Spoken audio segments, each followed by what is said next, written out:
August 2024 may be a long way off, but already Burrow is shaping up to be one of the most exciting Magic sets in recent history. But along with that excitement comes a lot of speculators and a whole bunch of false rumors about what this set is and is not going to be.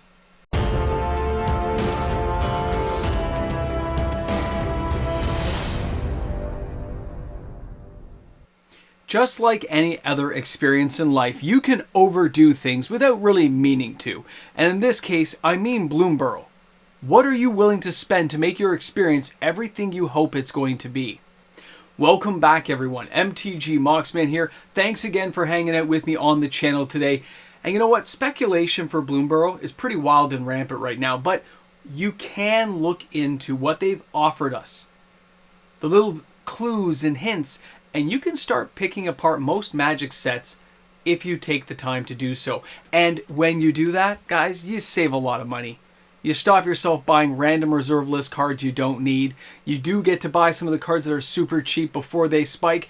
And if everything goes well, you have a good time.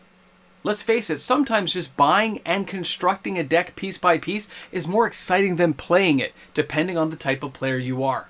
And this doesn't have to be for Commander. We know Standard is really starting to show up now. It is starting to appear in more and more places.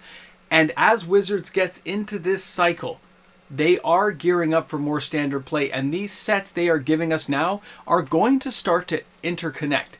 They are going to meet in certain levels to make decks better, to make more symmetry and synergy inside those decks with different play groups. It's very interesting to see it already happening, but it is there. Let me show you the first image here. I just want to give you guys a shot, of course, of all the cards they've shown us so far. So if you look at like the Riptide Rogue, right? It's a Rogue, Otter Rogue. You see Burke, the Long Ear of the Law. Very, very good play on words there. Legendary creature, Rabbit Soldier. Then you've got Lumara, Bellow of the Woods, legendary creature, Elemental Bear. There's two parts to that, by the way. We'll get to that in a second. And of course, Mabel, the Heir of Cragflame. One of the most epic cards. It just blows my mind because it reminds me of so much. And that's where the nostalgia factor comes in. But all these things, all that hype, can lead to overspending. And by looking at the clues in the cards and reading some of the storyline that kind of give you to begin with, you get an idea of what's going on. Most of you are aware from the box cover art that this is actually like an adventure thing.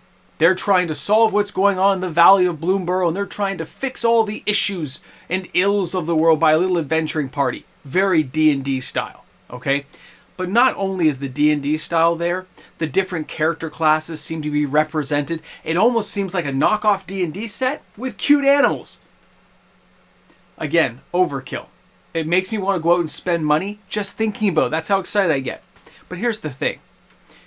Depending on where you're coming from, you don't have to spend a lot of money to build a Commander deck. You don't have to spend a lot of money to build a Standard deck. You can look at this, see what's coming up. Do we now think, after looking at the Calamity Beast, which is what that giant bear is, or the giant wolf we saw that Mabel's fighting in one of the imagery, or even the cover art with like a giant eagle coming down, does it look like a Minotaur is going to be there? So chances are Didgeridoo is not going to connect with that. As much as I'd love reserve list cards to connect in to some kind of tribal theme, it is less likely that's going to happen. So when you look at those cards and you start taking them apart, you can start looking for those features. Let me show you this one. So first, take a look at the cover art there. Look at the adventurers all together fighting obviously a bird type creature coming down. Now, this alone tells me the D&D kind of story. You got like an archer, a wizard, a fighter, a brawler, maybe some kind of druid. You got the warrior or paladin style character, a wizard in the backdrop. It makes perfect sense, doesn't it?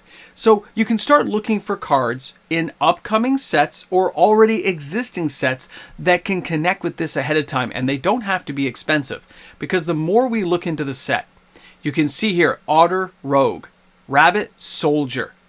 Then you look at Finnis, the Rabbit Archer, the Lizard, right, part of the Traveling Party.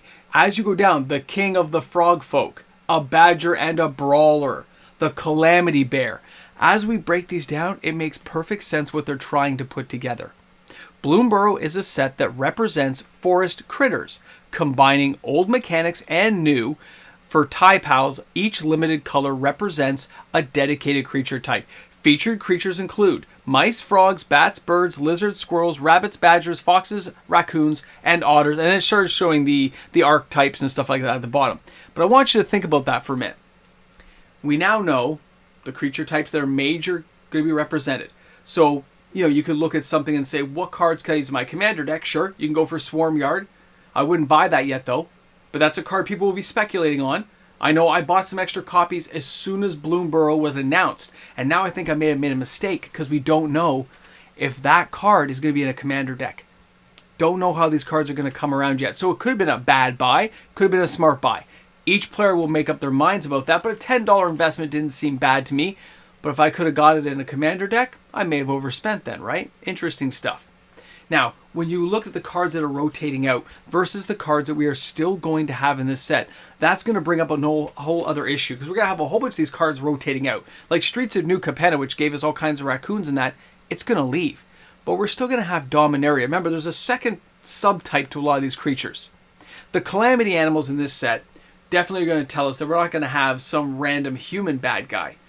There's still going to be a planeswalkers of some kind, I believe, inside this world, because if you read the storyline, we know that these planeswalkers, when they come to Burrow, get kind of transformed into an anamorphic animal, right? The little animal creatures like we see on the screen there. Very cool. I like this. This is all shaping up nicely. But how does that wrap into speculation? How does this wrap into what cards we should be paying attention to, Moxman? Well, that's the thing. There'll be other content creators, other people speculating, and probably a lot of high-priced cards. But it doesn't have to be that way. That's what I find interesting about playing the game versus trying to actually compete. If you start taking a look at some of the cards, Chitterfang, the Squirrel General, makes perfect sense. Modern Horizons 2 card. This thing used to be pretty expensive. Now it's all the way down to what, $10? So we're going to see a lot of squirrels. We know that. We can expect to find them. There's that one whole thing that showed a whole bunch of squirrel tokens. So a card like this seems like a good speculation card to buy into. Should you buy it early? Well, for $10, I don't think that this modern card is going to show up in a standard set. So buying this kind of makes sense. I don't think it's coming around in Modern Horizons 3. It wasn't a big enough go-getter at the time. The value sunk too low. But if they give us good squirrel cards and they don't reprint Chatterfang, his value could rise. It could make sense. So speculating on a card like that for $10 kind of makes sense to me. Doesn't seem like a rumor. Doesn't seem like a falsity that I have to worry about it being an outright lie. Now, for a card like Omnath, okay, the Locus of All, because we're going to see elementals. That elemental bear is probably elemental direwolf, that elemental eagle. We are going to see a lot of elemental cards, which means they're probably building up to new elemental themed decks. So a card like Omnath, which is 49 cents, not a big bucket price to pay for, but we don't know what cards are going to connect with this. Again, if you look at the cards available, even that new Guild Leyline card that came out in our last set, okay? I know Mirza Karlov Manor wasn't great, but it is a standard set. And that Guild Leyline, making sure your mana is totally compatible, it may see a lot more play than people realize in standard because it does a lot of mana fixing, which makes cards like Omnath that much more possible and connecting with other elemental cards. So for 50 cents, it seems like a likely bet. How about your soldiers? Remember, it said Rabbit Soldier. So the subtype being soldier means guys like King Darius the Infinite here from Dominaria United, who will still be in standard rotation. Remember, it's a longer rotation period, means standard decks using this card may appear. Again, a 50-cent card. Your experience doesn't have to cost you a lot of money, and if you're paying attention to videos like this, chances are you can buy some of these purchases before any spikes happen, before anything gets out of hand, and maybe save yourself a few bucks in doing so. But not only that, we've got things like the Wilds of Eldraine, right?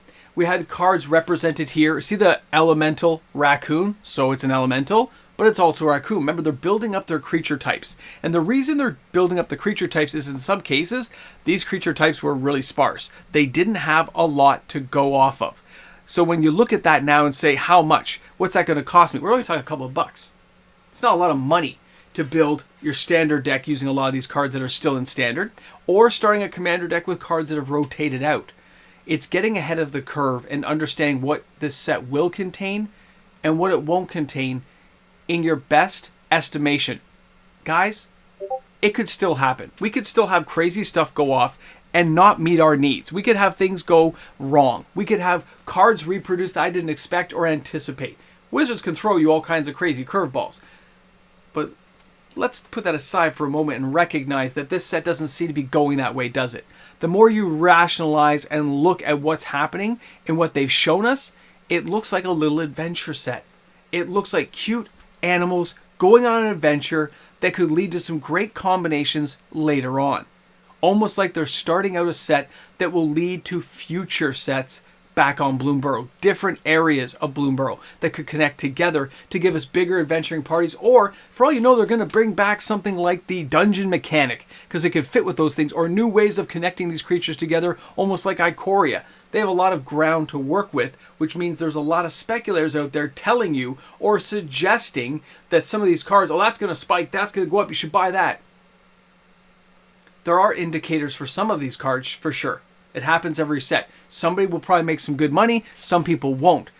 But the understanding of what you see before you, and the fact this set's already been made, so there's no, whatever's there now is there. They can't just change the table and create new cards at this point. In some cases, this has already gone to the printer. It's already out there somewhere in the cyber universe on some hard drive at some factory being printed. So, with that said, some of these connected cards are going to be fun. But it doesn't have to be expensive to do it. The cards I showed you were like 50 cents, $1. Yeah, there'll be some more expensive ones depending on what you're trying to build, and we don't know all the game mechanics and stuff yet. We don't know how they're going to connect, but by buying a playset of this or a few of those now, you may save yourself a pretty penny later on if any of the cheap cards that could connect with either the soldiers, the rabbits, the birds, if any of those cards that are in standard or in a commander format that you're trying to get to, like Deranged Hermit, which went off the board last week, right? Or cards that we've seen in recent history, then yes, you might want to buy some of those if you can afford them. But you don't have to buy them now because those cards tend to fall in price about a year later after release, which means you put them on a spreadsheet. Get prepped up, but don't buy into the hype and FOMO. It's a great game. You want to be able to play it, explore it, and enjoy your time with the set. And just because you want to enjoy that time and have a good experience doesn't mean you have to spend an arm and a leg. It means planning ahead, being prepared, having some fun with your friends, and just enjoying a great night of Magic the Gathering. Either way, I can't wait to get the experience started. Yes, I know my excitement bleeds through on videos like this because I love the idea of this set. The whole thing, everyone was talking about Red. This is the end of the video. Where are we at? Where are we at? Are we at the end? We're near the end. Nobody's watching this far in. Because this follows things like The Secret of Nim, like Redwall, Watership Down, because it follows a lot of the themes that we remember as kids, and the idea of the little guy defending themselves. Reminds me even of like the Green Forest, which was like a anime thing from like the 80s. Because of these kinds of features in our memories, the nostalgia factor is very high for older players who remember or have good memories of things like this. Which means the excitement bubbles up. But it also means you can overspend and you can fall into the trap of listening to rumors like, oh, this set's going to sell out. These collector boxes are going to be super hard to get. No, they're not. The bundle packs will be sold out. No, they won't. The only thing that might sell out are the starter decks. It's the first time bringing them back in a long time, and the little possibility of two players playing together who are just learning, that one there could sell out at local LGS level. We know stores don't like to stock a lot of that stuff. So that one could sell out. But everything else, it's going to be on the store shelves. It's a standard set that's being integrated into a larger rotating format. It takes time. Don't just believe stuff. Research it. Find out. If you don't want to do all that, ask somebody you believe has greater knowledge or has researched it already. Okay? Because those people, they're going to help you out if they like you. And if not, they're going to steer you the wrong way. So be careful out there, man. Don't even trust the people you trust. I'm just kidding, guys. Thanks a lot for stopping by. Thanks for being here on the channel today. Burrow is going to be such an exciting set. I can see why people are falling into some traps here about some of the rumors and stuff going on. But as far as I know, they haven't had like the real pre-orders and stuff haven't gone out. The allocations aren't done. So none of this stuff is selling out. I mean, it's coming out in August. We've got time before this becomes a serious problem for anybody. But all those rumors are really right now just rumors. Nothing is selling out, okay? Nothing. It's a standard set. If anything, things might go on sale depending on how this set comes out and which cards are contained within it. It's a standard set, not a premium set. Remember that. there probably won't be any broken cards in there. Either way, thanks a lot for hanging out. Thanks for being here on the channel today. I enjoyed my time here as always. I hope you guys did too. And of course, I'm looking forward to seeing you tomorrow for another video. Shop smart, shop S-Mart, stay on budget. And before you know it, Burrow will be here. Modern Horizons 3, we're going to rock this one out. And even Duskmorn looks good. And you know what? Thunder Junction, I got to give that one a fair shake. I want to see the spoilers and see where we're going, okay? Thanks a lot, guys. Thanks for hanging out. I'll see you guys tomorrow.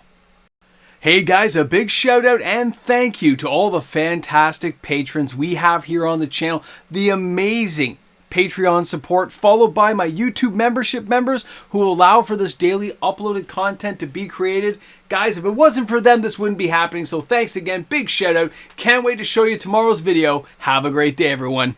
Oh, you made it to the Ramble Jamble? And I'm out of coffee? It's not good for you. It doesn't look good. Doesn't look good. But you know what? We're going to bypass that. Just for a moment. In case you guys didn't hear any of this yet, I already know a lot of LGS stores will be buying more of Burrow. They already know the rumors are pretty good, okay? And they're tying up money into it. It looks like it's going to be okay.